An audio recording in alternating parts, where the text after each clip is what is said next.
तो हम बार बार ट्रांसप्लांटेशन का जिक्र कर रहे हैं ना, तो वहाँ पे अब हमने देखना है कि ट्रांसप्लांटेशन बेसिकली कहते हैं किसे। तो transplantation is an a procedure in which an organ or tissue grafted from one person to another or from one side to another side, मतलब या तो एक पर्सन से दूसरे पर्सन में हम कोई ग्राफ्ट जो है डालें, अब वो और कोई ऑर्गन हो सकता है या फिर कोई टिश्यू भी हो सकता है, या फिर एक ही साइड से दूसरी साइड पे करें। बेसिकली आप लोगों ने अक्सर ये सुना होगा कि जो बर्न पेशेंट्स होते हैं, मतलब जिनकी बॉडी वगैरह जल जाती है, तो अक्सर हम क्या करते हैं कि उनका मतलब स्पेशली जो वेरिकोज वेन वाली साइड होती है ना, मतलब पाँव की जो पीछे वाली साइड होती है या फिर लेग की जो स्किन होती है, वहाँ से वो उनकी स्किन उतार के और उनके उस बॉडी पार्ट पर वो लगा देते हैं जहाँ पे वो बर्न हुआ होता है, ठीक है। खैर उसका भी एक लंबा प्रोसीजर है, लेकिन मैं एक बात ऐसे आपको बता रही हूँ कि ज़रूरी नहीं है कि ट्रांसप्लांट के ज़िक्र से हमें फ़ौरन याद आता है कि जो है ना किसी पर्सन से दूसरे पर्सन से लेकर डाला जा रहा है, बल्कि इसमें क्या होता है कि एक ही साइड से भी वो करा जा रहा होता है, ठीक है। तो ट्रांसप्लांटेशन में अब आपके पास 3-4 डेफिनेशन है, आपने इसको याद रखना है इसमें, ठीक है। अब बात करते हैं हम ऑटोग्राफ्ट की। ऑटोग्राफ्ट का मतलब क्या होता है? Transfer of an individual's own tissue to another site in the body. जैसे अभी आपको मैंने एग्जांपल दी बर्न पेशेंट्स की, ठीक है। तो आपके पास क्या है कि बॉडी की एक साइड से लेकर दूसरी साइड का टिश्यू हम उसके अंदर जो है ट्रांसफ़र कर दें, उसको हम कहते हैं ऑटोग्राफ्ट। इसमें क्या होता है, इट ऑलवेज टेक्स, मतलब इसमें कोई रिजेक्शन के चांसेस नहीं होंगे, क्योंकि बॉडी अपने ही ऑर्गन को, अपने ही टिश्यू को एक्सेप्ट ईजिली कर लेती है as compare to other organ.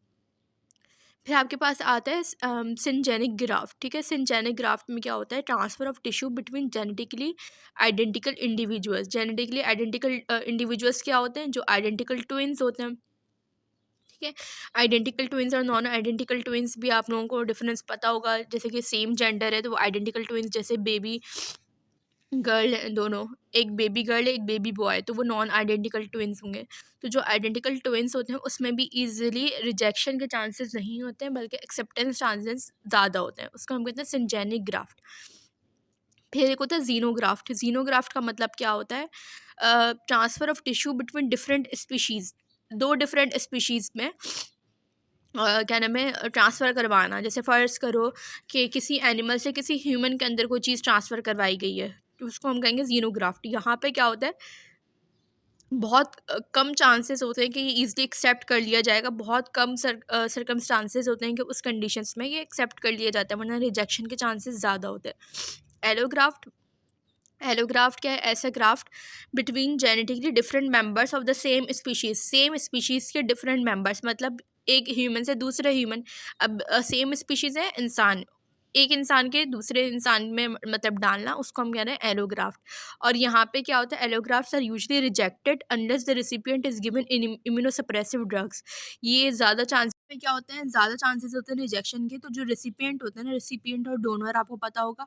Donor वो जो कि वो दे रहा है, रिसिपिएंट वो जो रिसीव कर रहा है, तो उसको हम क्या कहते हैं? इम्यूनोसप्रेसिव ड्रग्स देते हैं।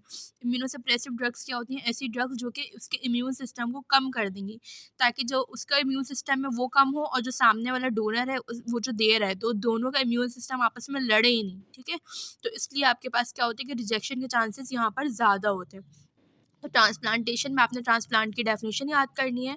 ये जो 4 हैं, autograft, syngeneic graft, xenograft and allograft, ये आपने याद रखना है। ये एज इट इज़ आपसे वाइवा में भी पूछा जाता है और ये आपके पास ऑस्फी में भी डेफिनेशंस लिखने के लिए आ जाती हैं।